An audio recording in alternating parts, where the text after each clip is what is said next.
Praise the Lord. இன்னைக்குள்ள வேத வசனம், சமாதானத்தின் தேவன் தாமே உங்களை முற்றிலும் பரிசுத்தமாக்குவாராக.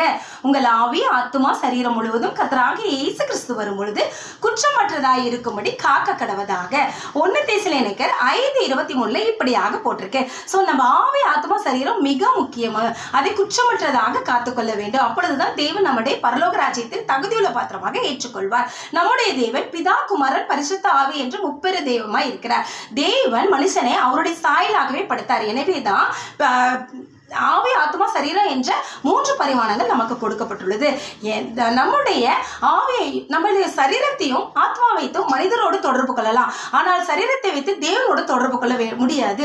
தேவனோடு தொடர்பு கொள்ள நாம் தேவனை முழு ஆவியோடும் உண்மையோடு தொழுது கொள்ள வேண்டும். ஸோ நம்ம அப்படி தொழுது கொண்டு, முழு மனதோடு தேவனை தொழுது கொண்டு, ஆவியோடு தொழுது கொண்டு நம்ம தேவ ஆசீர்வாதங்களை பெற்று நம்ம ஆத்மாவை காத்துக்கொள்வோம். ஓகே ஃப்ரெண்ட்ஸ், பாய்.